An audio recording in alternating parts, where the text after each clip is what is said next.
Atul Farida Maryam, NIM 340. Di sini saya akan menjelaskan tentang perlunya indikator pembangunan dan indikator ekonomi. Setiap perencanaan pembangunan wilayah itu memerlukan batasan praktikal yang secara operasional digunakan untuk mengukur tingkat perkembangan wilayahnya. Pengertian dari indikator sendiri adalah ukuran kuantitatif atau kualitatif yang menggambarkan tingkat pencapaian suatu sasaran atau tujuan yang telah ditetapkan. Oleh karena itu, kinerja merupakan sesuatu yang dapat dihitung dan diukur untuk menilai dan melihat tingkat kinerja baik dalam tahap perencanaan, pembangunan, sampai ke tahap selanjutnya.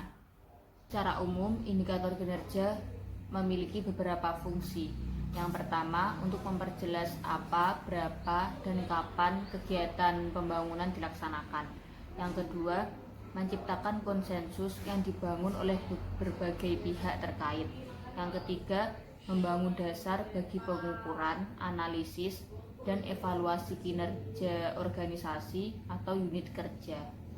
Selanjutnya, ada 3 kelompok cara dalam menetapkan indikator pembangunan. Yang pertama, indikator berbasis tujuan pembangunan. Yang kedua, indikator berbasis kapasitas sumber daya. Dan yang ketiga, indikator berbasis proses pembangunan. Lalu, indikator berbasis tujuan pembangunan itu memiliki 3 tujuan, yaitu untuk tujuan ekonomi, ekologi, dan budaya. Kemudian, sumber daya yang dipilah tersebut merupakan sumber daya alam, sumber daya manusia, sumber daya buatan, dan sumber daya sosial. Materi selanjutnya yaitu tentang indikator ekonomi. Jadi, ada 2 indikator yang menentukan keberhasilan pembangunan di negara yang sedang berkembang, yaitu indikator ekonomi dan indikator sosial. Indikator ekonomi itu meliputi 3 hal. Yang pertama, laju pertumbuhan ekonomi, yang mana pertumbuhan ekonomi itu merupakan suatu yang mutlak yang harus dicapai oleh negara yang sedang berkembang. Yang kedua adalah pendapatan nasional per kapita atau disebut dengan PNP. Nah, PNP ini dapat diperoleh dengan cara menghitung pendapatan nasional negara dibagi dengan jumlah penduduk.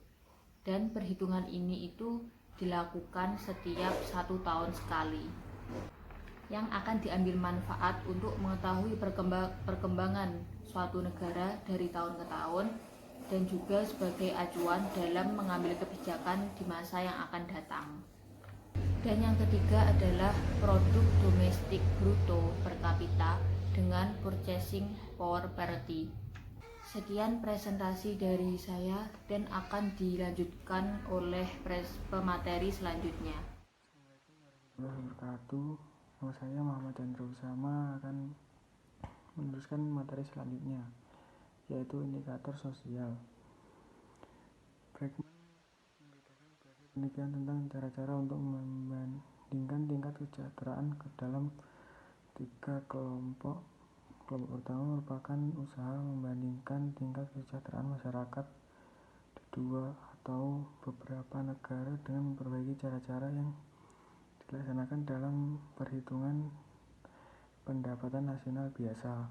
Usaha ini dipelopori oleh Colin Clark dan selanjutnya disempurnakan oleh Gilbert dan Kravis. Kelompok kedua adalah usaha untuk membuat penyesuaian dalam pendapatan masyarakat yang dibandingkan dengan mempertimbangkan perbedaan tingkat harga di setiap negara. Dan kelompok ketiga adalah usaha untuk membuat perbandingan tingkat kesejahteraan dari setiap negara berdasarkan pada data yang tidak bersifat moneter, seperti jumlah kendaraan bermotor, konsumsi minyak, jumlah penduduk yang bersekolah, dan sebagainya. Usaha ini dipelopori oleh Bennett. Dari berbagai cara di atas, cara yang dilaksanakan oleh Gilbert dan Kravis adalah cara yang paling sempurna. Cara ini merupakan usaha untuk memperbaiki metode perbandingan dengan menggunakan data-data pendapatan nasional dan masing-masing negara. Untuk memberi kelemahan tersebut, mereka menghitung kembali pendapatan nasional negara-negara Eropa berdasarkan kepada harga-harga di Amerika Serikat. Dengan cara tersebut, indeks tingkat kesejahteraan dari setiap negara ditentukan berdasarkan kepada tingkat konsumsi atau jumlah persediaan beberapa jenis barang tertentu yang datanya dapat dengan mudah diperoleh di NSB. Data tersebut adalah 1. Jumlah konsumsi baja, 2. Jumlah konsumsi semen, 3. Jumlah surat dalam negeri dalam 1 tahun, 4. Jumlah persediaan pesawat radio dikalikan 10, 5. Jumlah persediaan telepon dikalikan 10, 6. Jumlah persediaan berbagai jenis kendaraan, 7. Jumlah konsumsi daging dalam 1 tahun. Usaha lain menentukan penelitian tersebut dilakukan adalah menggunakan indeks taraf pembangunan dari negara-negara maju dan NSB berdasarkan kepada sifat dari 18 jenis data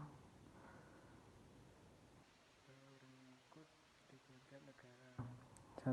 Tingkat harapan hidup, 2.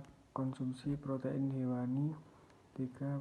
Persentase anak-anak yang belajar di sekolah dasar dan menengah, 4. Persentase anak-anak yang belajar di sekolah kejuruan, jumlah surat kabar, jumlah telepon, jumlah radio, jumlah penduduk di kota-kota yang mempunyai 20.000 penduduk atau lebih, presentasi laki-laki dewasa di sektor pertanian, presentasi tenaga kerja atau dari keseluruhan tenaga kerja mempunyai pekerjaan yang diperoleh gaji, presentasi produk domestik bruto, konsumsi energi per kapita, konsumsi listrik per kapita, konsumsi baja per kapita, nilai per kapita perdagangan luar negeri, produk pertanian rata-rata dari pekerjaan laki-laki sektor pertanian, pendapatan per kapita produk nasional bruto. Sekian dari saya. Wassalamualaikum warahmatullahi wabarakatuh. Saya Admin Triapiandari, NIM 1240 219337. Di sini saya akan melanjutkan materi yang sebelumnya, yaitu tentang hambatan pembangunan ekonomi. Yang pertama, perkembangan penduduk dan tingkat pendidikan yang rendah. Perkembangan penduduk yang cepat tidak selalu menjadi penghambat pembangunan ekonomi jika penduduk tersebut mempunyai kapasitas untuk menyerap dan menghasilkan produksi yang dihasilkan. Yang kedua, perekonomian yang bersifat dualistik. Ini merupakan hambatan yang menyebabkan produktivitas berbagai kegiatan produktivitas itu sangat rendah dan usaha-usaha untuk mengadakan perubahan itu sangat terbatas. Yang ketiga, tingkat pembentukan modal yang rendah. Ini merupakan hambatan yang paling utama dalam pembangunan ekonomi. Produktivitas yang sangat rendah mengakibatkan rendahnya pendapatan real. Pendapatan yang rendah ini mengakibatkan low saving dan low investment dan rendahnya pembentukan modal. Yang keempat, struktur ekspor berupa bahan mentah. Sektor ekspor negara sedang berkembang belum mempunyai engine of growth karena bersifat industri yang mendorong ekonomi, dualisme yang kurang mendorong perkembangan ekonomi secara lebih lanjut. Yang kelima, proses sebab akibat kumulatif. Sebab akibat kumulatif sirkular adalah hambatan pembangunan di daerah miskin sebagai akibat pembangunan di daerah maju, sehingga timbul gap antara daerah maju dan daerah miskin. Keadaan-keadaan yang menghambat pembangunan disebut backwash effect. Yang materi selanjutnya yaitu ciri negara terbelakang. Yang pertama itu di semua negara terbelakang dicirikan khusus oleh keterbelakangan ekonomi yang berupa efisiensi tenaga kerja yang rendah, beberapa faktor yang tidak mobile, terbatasnya spesialisasi dalam jenis pekerjaan dan dalam perdagangan, kebodohan, serta struktur nilai dan sosial yang memperkecil kemungkinan perubahan ekonomi. Yang kedua itu penduduk di negara-negara sedang berkembang relatif masih terbelakang secara ekonomis, artinya kualitas penduduknya sebagai faktor produksi atau tenaga kerja itu sangat rendah. Yang ketiga, biasanya negara terbelakang memiliki orientasi pada perdagangan luar negeri. Ini dapat dilihat dari banyaknya hasil sektor primer yang diekspor ke luar negeri. Yang keempat, negara yang menitik beratkan sumber perekonomian pada sektor primer seperti pertanian, perkebunan, peternakan, dan perikanan dapat dikategorikan sebagai negara yang miskin. Yang kelima itu negara terbelakang umumnya terjerat ke dalam apa yang disebut lingkaran setan kemiskinan. Nurs menjelaskan lingkaran setan mengandung arti deretan melingkar kekuatan-kekuatan yang satu sama lain beraksi dan bereaksi sedemikian rupa sehingga menempatkan suatu negara miskin tetap berada dalam keadaan melarat. Assalamualaikum warahmatullahi wabarakatuh.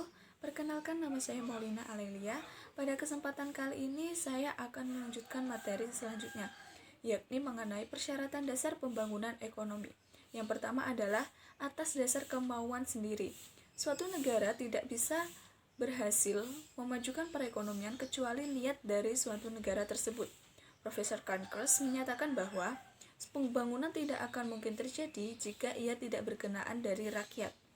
Terlalu banyak menggantungkan bantuan dari negara lain justru akan membukakan kesempatan negara lain untuk memanfaatkan sumber-sumber daya yang ada untuk kebutuhan suatu negara tersebut. Dan yang kedua adalah menghilangkan ketidaksempurnaan pasar.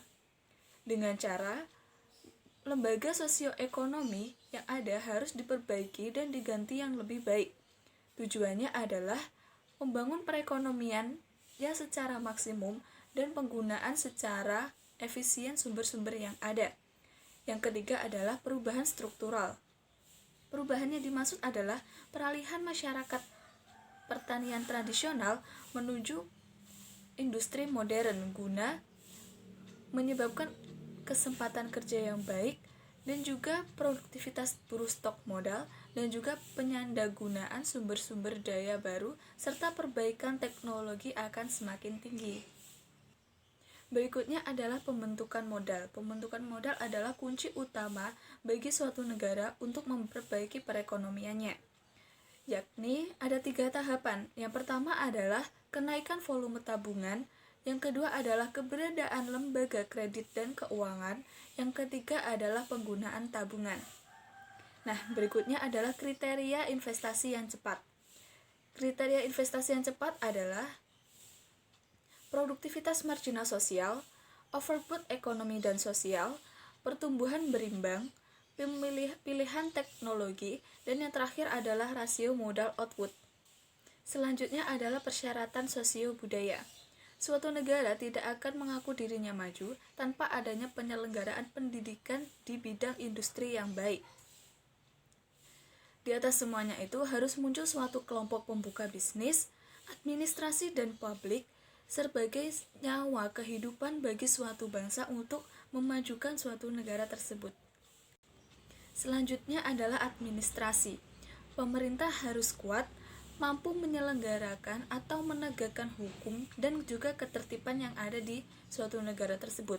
Tanpa adanya hal itu, perdamaian, ketentraman, dan juga kebijaksanaan publik akan selalu berubah-ubah dan juga tidak menetap bagi suatu negara tersebut. Ya, materi berikutnya adalah pengertian dan juga ciri-ciri pertumbuhan ekonomi. Profesor Kuttner menyatakan bahwa pertumbuhan ekonomi sebagai kenaikan jangka panjang dalam kehidupan suatu negara untuk menyediakan semakin banyak jenis barang ekonomi bagi para penduduknya. Nah, yang pertama adalah ciri-ciri pertumbuhan ekonomi modern. Yang pertama adalah laju pertumbuhan penduduk dan produk per kapita. Yang kedua adalah peningkatan produktivitas. Yang ketiga adalah laju perubahan struktural yang tinggi. Berikutnya adalah urbanisasi, lanjut ekspansi negara maju, dan yang keenam adalah arus barang, modal, dan orang antar bangsa. Ya, materi berikutnya yakni faktor-faktor pertumbuhan ekonomi. Yang pertama adalah faktor ekonomi meliputi sumber daya alam. Nah, sumber alam ini yang seperti kita ketahui sebelumnya, bahwa sumber alam adalah faktor utama atau kunci bagi pertumbuhan ekonomi. Yang kedua adalah akumulasi modal, yakni Profesor Nusra mengatakan bahwa makna pembentukan modal ialah masyarakat yang tidak hanya melakukan seluruh kegiatannya hanya sekedar untuk memenuhi kebutuhan dan keinginan konsumsi yang mendesak, melainkan ia untuk pembentukan barang modal, alat-alat dan perlengkapan, mesin dan fasilitas pengangkutan, pabrik, dan juga peralatannya. Nah, berikutnya adalah organisasi, dan yang keempat adalah kemajuan teknologi, berikutnya adalah pembagian kerja dan skala produksi. Lanjut faktor non-ekonomi, yakni faktor sosial. Faktor sosial ini yang menghasilkan perubahan perdagangan, harapan, struktur, dan juga nilai-nilai sosial. Lanjut adalah faktor manusia, dan yang ketiga adalah faktor politik dan administratif. Nah, begitu saja penjelasan dari saya. Apabila banyak salah mohon maaf. Wassalamualaikum warahmatullahi wabarakatuh.